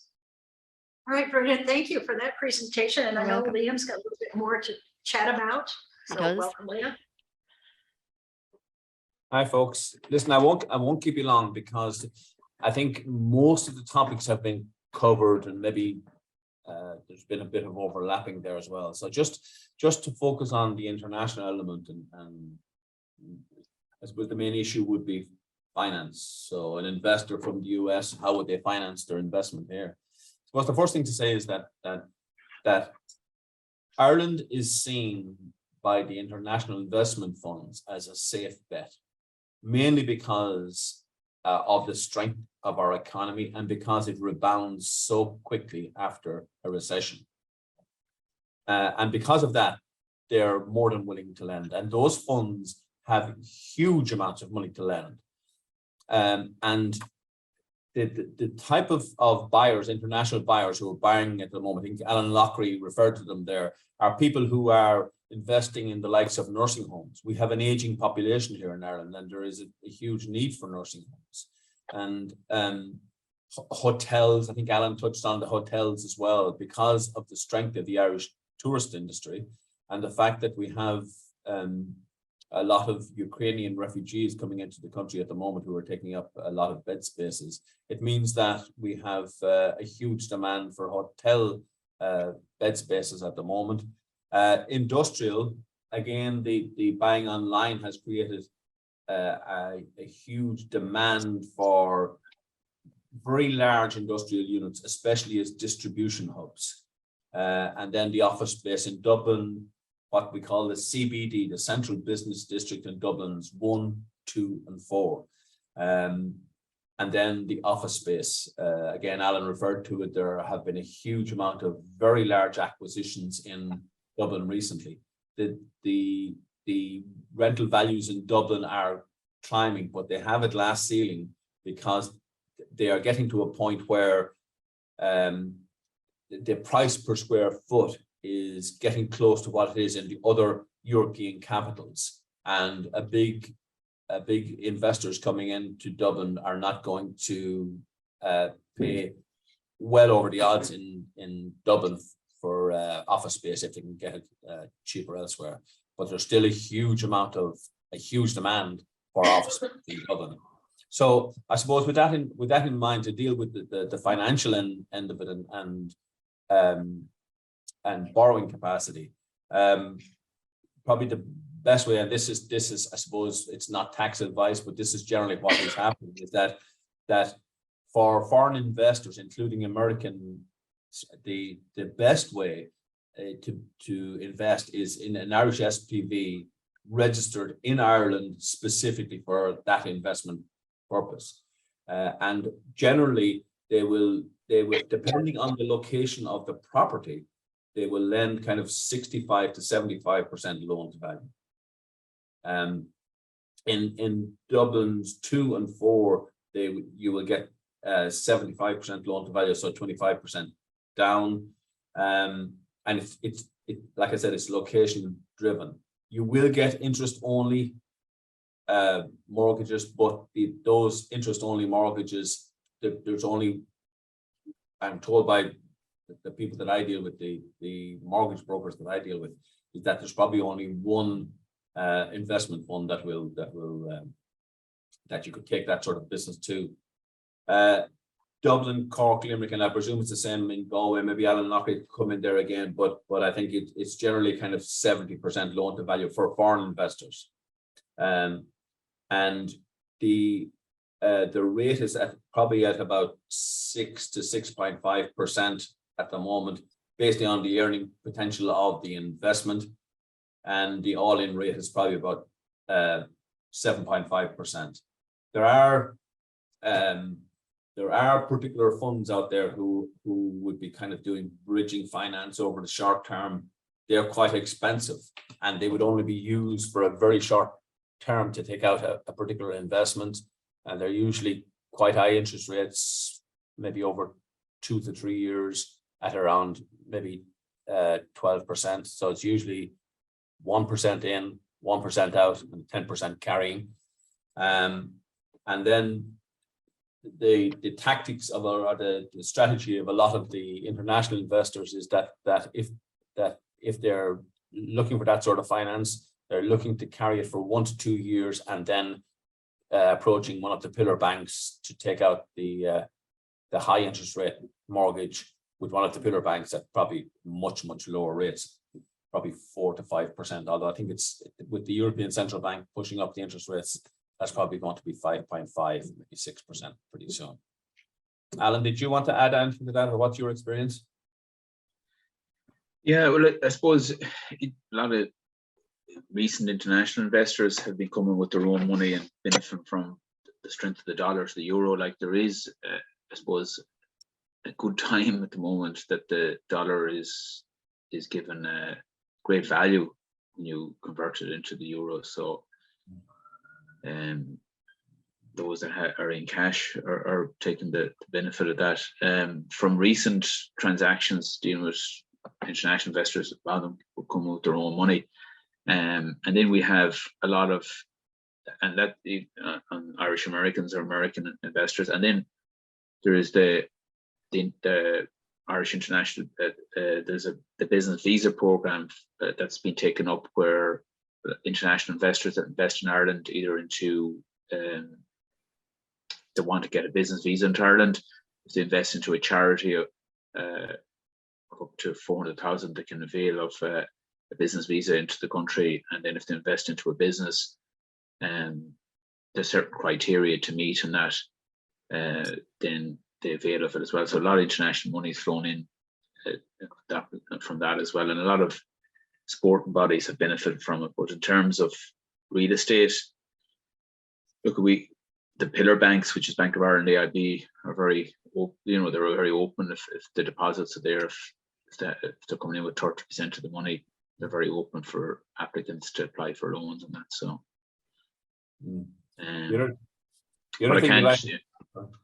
I'm sure if somebody was to do an exercise of 2 years ago, converting, let's say, dollars into euro, there's certainly a significant difference there. And Liam, you have contacts in the currency side of it as well, don't you? And the conversion. Yeah. So, yeah. The other thing that I'm finding is that I have 3 US clients at the moment that I'm buying condos for in Dublin city centre, and a lot, I think Alan again touched on it, that there's a lot of people of Irish descent who have Irish passports, who and their children have Irish passports, who are putting their children to college here, and university. The cost of education here at third level or at university level is significantly less than what it is in the United States. Because of that, even though property prices have gone through the roof here, because rental values are so high here, it pays them to buy a property here for the 5 to 7 years that their children are going to be in college here, and then flip it on afterwards or rent it out. And we're getting a lot of that. Questions? Does anybody else? This has been such a wonderful, comprehensive overview of Ireland and how you do business and your different areas, your expertise. It's just fabulous. I want to thank you for all of that. Anyone else have any questions for yes, Samira? Does Ireland have any golden investor visas, like an investor visa? Oh, they've been program? talking about that, haven't they? Does Ireland have a golden investor visa? Is that what it's called? Yeah. Program. Yeah, there's the IIP is the investment program, and there's two programs that the Department of Justice, they have to get approval to the Department of Justice, and there's an application process. Now, hotels were under that category, but when the influence of money was coming in and making it more difficult for existing hoteliers to buy bolt-on hotels, that was ruled out. But there's certain nursing homes come under that criteria, social housing. So if you want to invest into social housing, nursing homes, you can avail of what as the golden visa, or what we call as the business visa program into Ireland.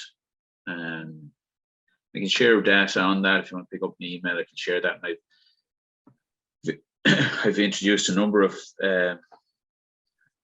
businesses that have availed of it, and you know, as I said, there's two categories. There's the one that ticks in through the charity program, which a lot of sports club availed of, and then a lot of social housing has availed of, investment and nursing homes. There'll be two, one in terms of property or bricks and mortar. Okay, does that answer your question, Samira? Yeah, Anyone I else? just I wanted saw somebody else. It's Sorry. mainly commercial, it's not so much private investor. She said, is that commercial, not so much private investors? It'd be private. Will it be like what it'd be private investors that want to get a business, get a visa into Ireland, and maybe they want to have their children educated here, and they want to have visas that cover for Ireland and Europe and that. So in terms of businesses, in terms of investment, some of the distillery companies would have gotten investment in, like the whiskey distillery making would have attracted IIP investment, but a lot of it would have been into the equipment rather than the bricks and mortar, the actual buildings. All right. Well, There thank is you, quite all of you. stringent Sorry, criteria. hang on. Oh, I think that was the end of that, wasn't it, Samira? Okay.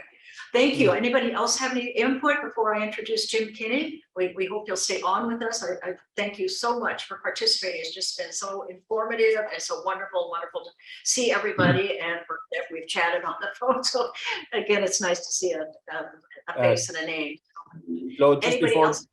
just before Jim sorry? jumped in there, just before Jim jumps in there, there was a question earlier on about property tax, and I just let me see just very quickly if I can just share my screen. Don't know if you can see that.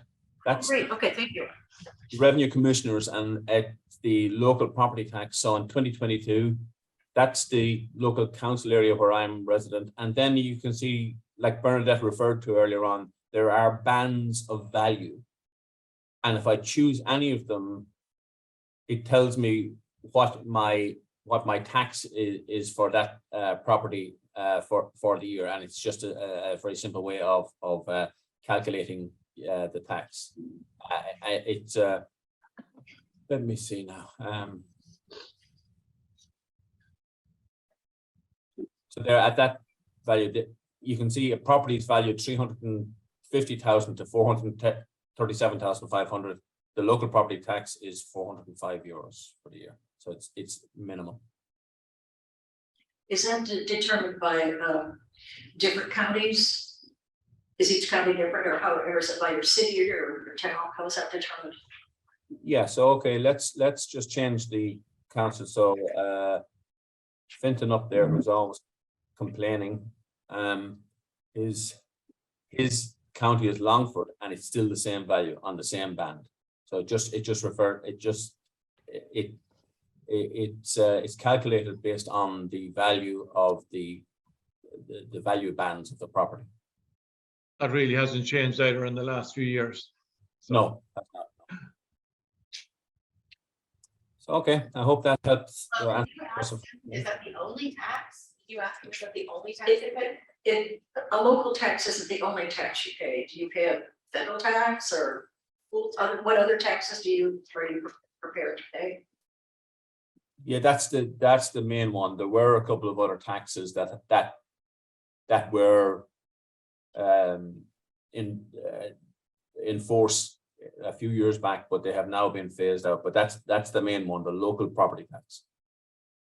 Okay. If you're an investor, there's a non-principal private residence tax, but again, it's minimal enough. Okay. Anybody else? Any other questions? Well, thank you so much, all of you. I hope you'll stay on. I'm going to introduce Jim Kinney right now, and then Ian Black. I hope you'll stay and listen to our participants. Jim is our global ambassador from the National Association of Realtors, and everybody's input has just been so wonderful, and it's just been one of our most fun events that we've had. But Jim is from the Chicago area and has a long distinctive career in the real estate business. He's currently VP of luxury sales for Baird & Warner in Midtown Chicago, developing new initiatives, enabling your sales associates to maximize their upper tier marketing efforts. He has received many, many honors.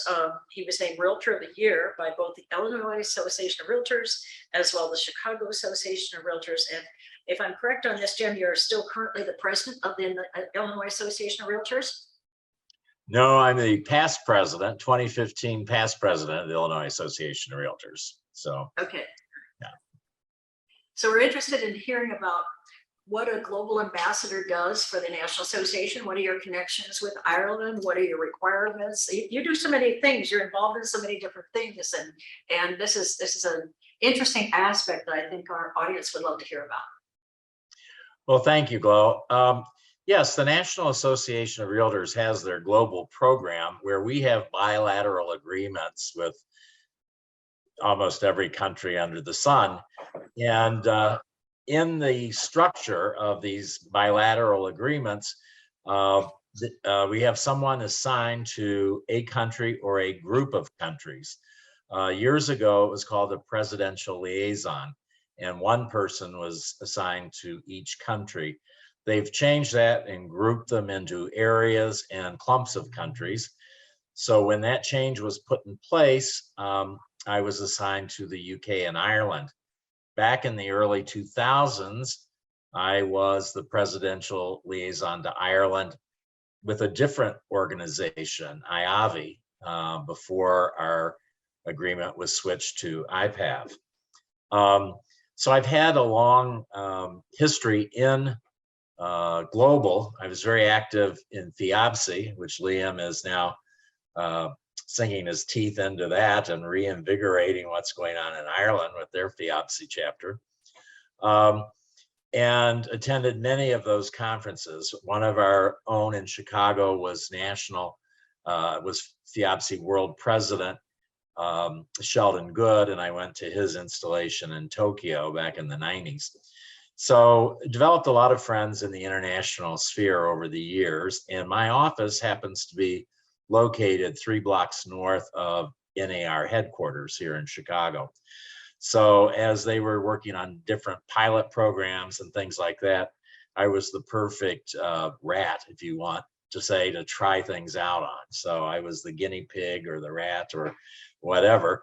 And anytime anyone came to town and wanted to visit an office, you couldn't get closer than mine. So I've had the opportunity to show what a real estate office in downtown Chicago looks like to many, many visiting delegations over the years.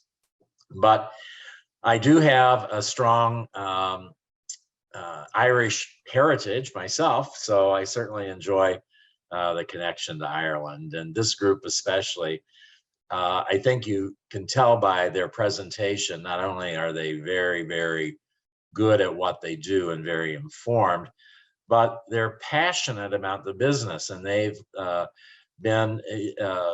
they had the CIPS designation out in front of almost all their colleagues in the country, and they are the point to go to because they really know what they're doing. And I can recommend any of them to you if you're looking to place a referral or to work with someone there.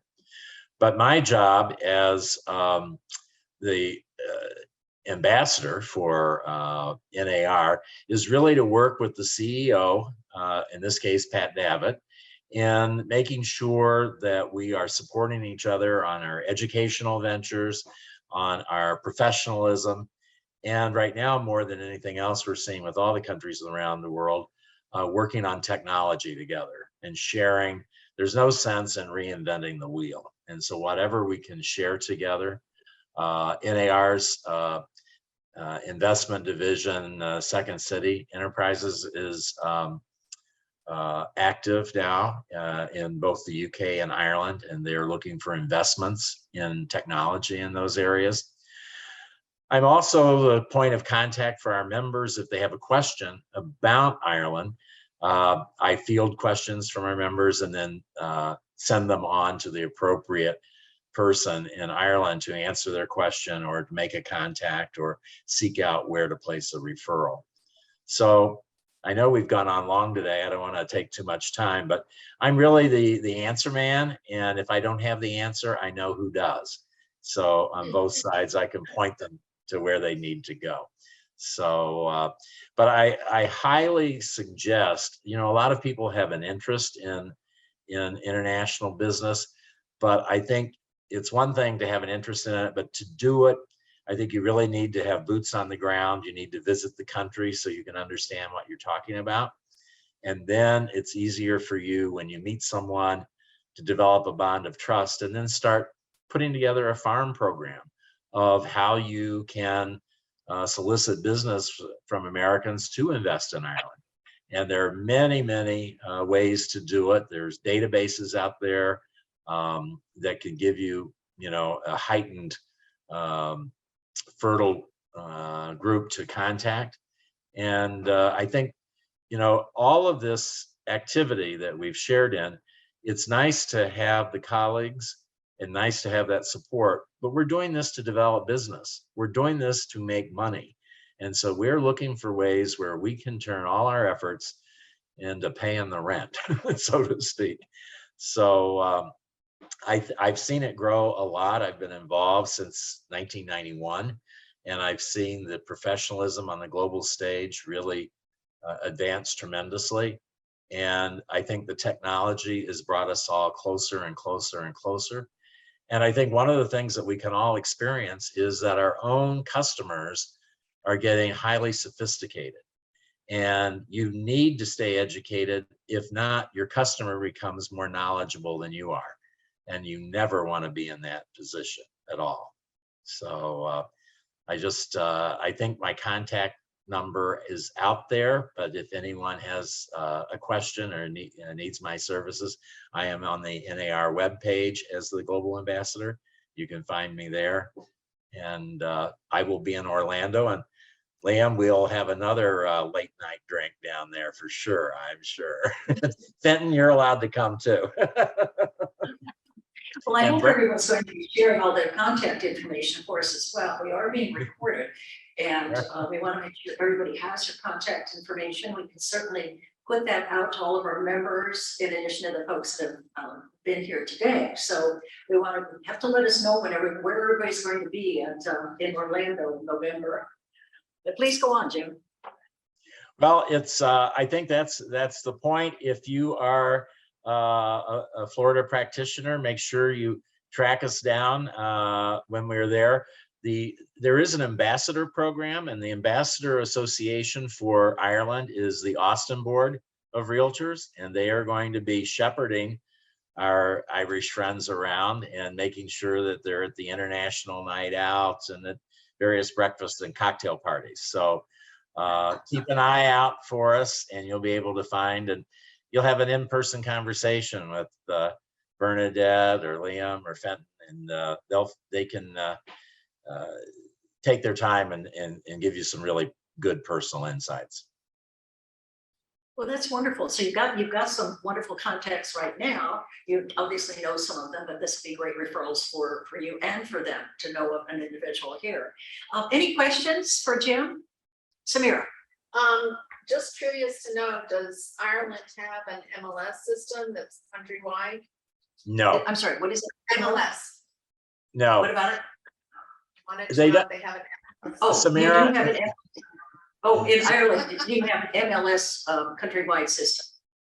No, Samira, like so many of our countries, there is no MLS because there's no instituted buyer brokerage.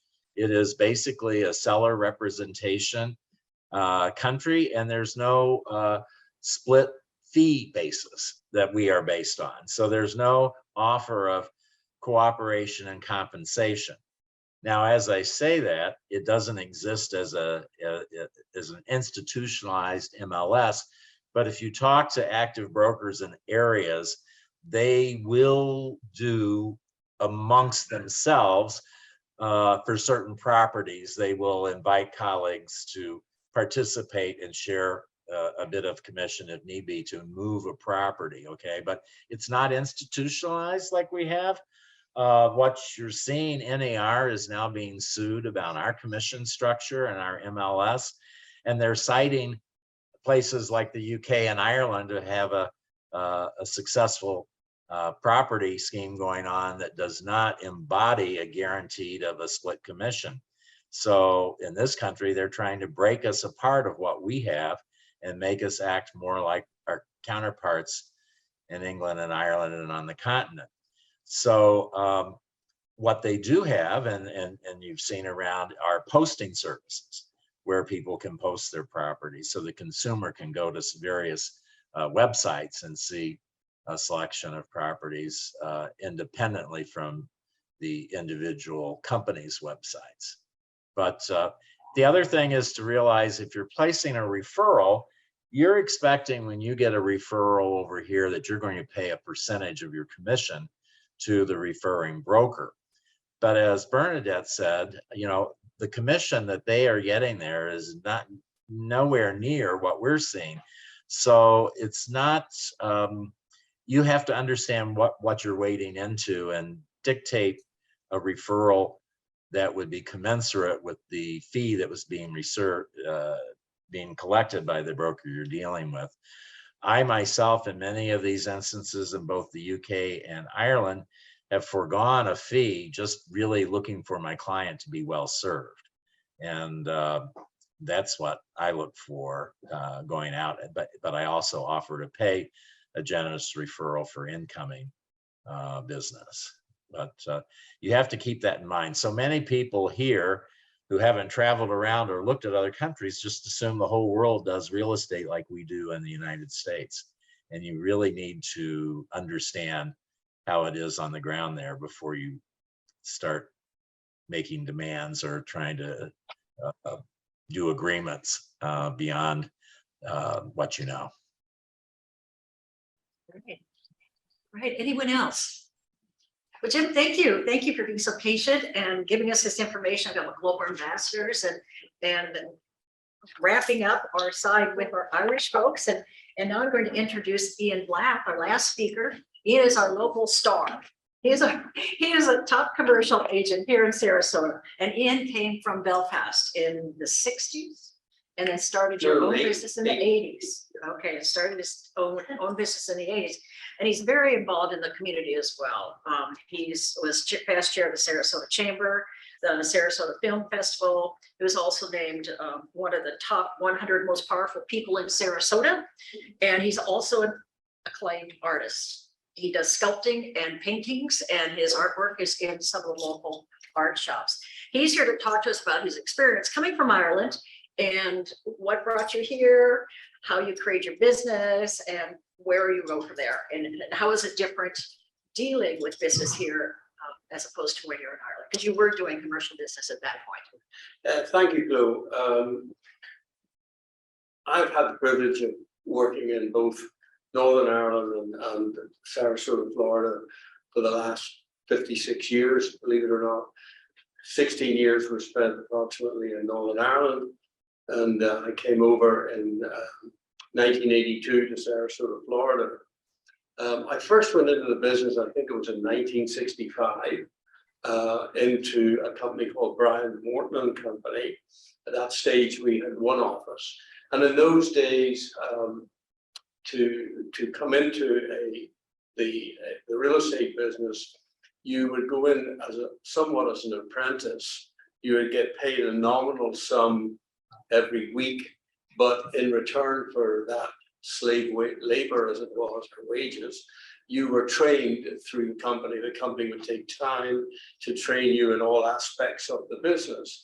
And if I look now where we're at in the commercial business here in the US, one of the main issues we have is attracting young people into the business, because we are commission-based independent contractors, and it's extremely difficult to bring young people in. We have to give them draws, and we have to bring them in. So if you look at the commercial real estate field, most of the practitioners are in there are older. But getting back to into the 60s, I came in as an apprentice, worked through all different aspects of the business. And in return, also, I got a day release to go to college to study for my, in those days, it was the Chartered Surveyors Institute. I ended up becoming fellow of the Royal Institution of Chartered Surveyors. And then in 1969, things took a turn for the worst in Northern Ireland. I'm sure everybody, our people from Ireland will know what happened in 1969, where we entered approximately 30 years of the Troubles, and that made a significant difference to all our lives. However, the company at that stage had one partner, one owner, and he decided with the onset of the Troubles in 1971 that he would sell the business to, in fact, 6 of us. And we ended up, and we were young, so we didn't have any concerns about investing our money and our expertise in creating a business. And I always remember when we met to discuss the acquisition, Northern Ireland was on the brink of civil war, and the Ulster Unionists, the Ulster Defence Forces, or the Protestant paramilitaries, had taken over all the electric stations, the power stations in the middle of February, and were rationing and turning off electricity. So it was quite cold. They had barricaded all the streets. You couldn't drive to work. If you did, you would lose your car. But anyway, we met in one of my partner's houses, and those obviously being young and fearless, we ended up acquiring the business. I think it was 1971. And during the period of 71 to when I left in 1982, we had expanded the business to 22 offices throughout Northern Ireland. And we're obviously very successful despite the Troubles. I, for my part, felt that the Troubles were ongoing and there was no end in sight. I had traveled in Canada and America and felt I would like to experience North American life. The opportunity came along in that my office building where I worked in Lisburn, which is just outside Belfast, was bombed in 1981, I think it was, and created some opportunities for me to move things around. And I decided that I would sell my interest in the partnership to 2 of my other partners, and decided that I would seek my fortune in the United States. Interestingly enough, about a year after I left, our company overall was acquired by the Halifax Building Society. The building societies were the primary lenders for house purchases in the United Kingdom. They were deregulated by the government that allowed them to go into different kinds of businesses other than just lending money for house purchases. And that was a very successful sale. I still had a small interest in one of the offices, and we were well compensated for that. So I came over to, and the one big difference in those days was that we salaried our salespeople with some bonus incentives, but they were salaried, and obviously that was important in bringing young people into the business. So when I came over here, I realized it was a different scene. I understood that what I felt was good was the fact that I could be an independent contractor operating my own internal business, and somebody would give me a desk and a telephone, and they would take care of the rent and the lights and that kind of stuff.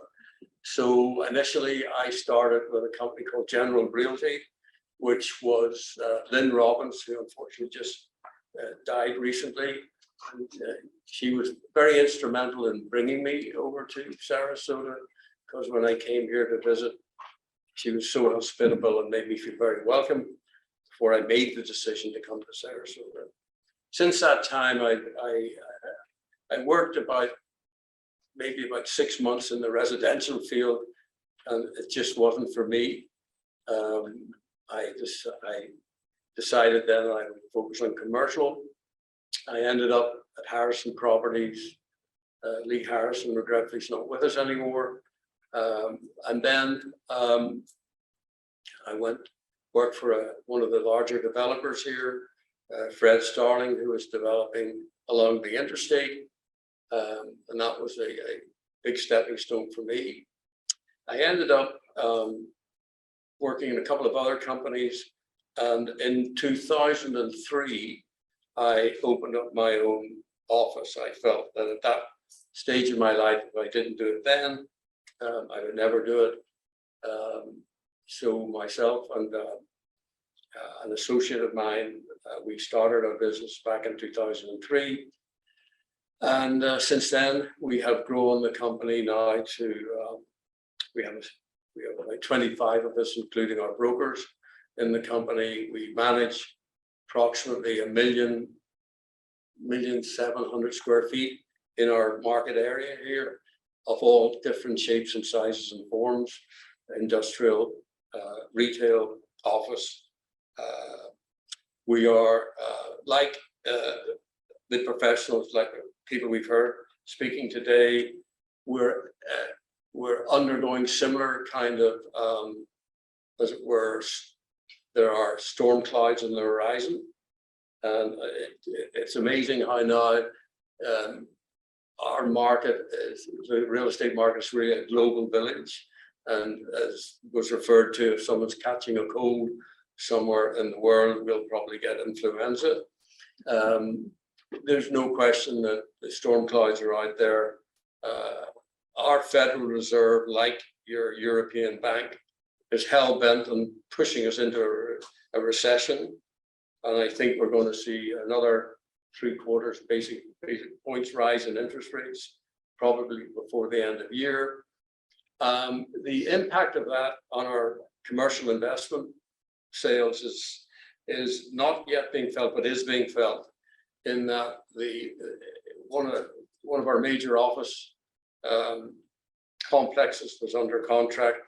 The Gateway building over on Fruitful and Cattleman just recently fell through a few days ago, primarily because financing is very expensive, but the seller yet hasn't got to the level where he's prepared to realize that the writing is on the wall. So we're going to experience, we're looking for the next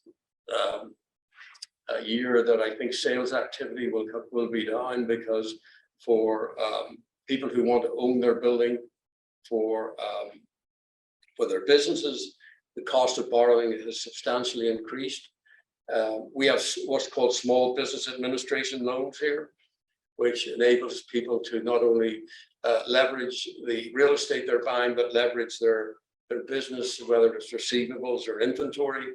The cost of doing that now, I think, is about 8%, which is it used to be 3 or 4%. That's going to have a big impact. So we see sales activity potentially dropping, but I think that might benefit us with increased interest in leasing activity. Like you're seeing in Ireland, the hot sector in our market is industrial. We're about to announce, I think next Wednesday, we have an opening on a 600,000 square foot industrial new build project in Bradenton on 44th and 301. Our interest in that is substantial. We have people looking to take 180,000 square feet of that for glass production. So I think in Sarasota, we will experience certainly a correction in the market. We are somewhat in a bubble here. We're very fortunate in that we missed the impact of my namesake, Ian, and we are beginning to see some people who will want to move up into this area. I've been here for 40 years. My fingers are crossed, my legs are crossed, but we've gone through, I don't know how many, maybe 10 hurricanes, and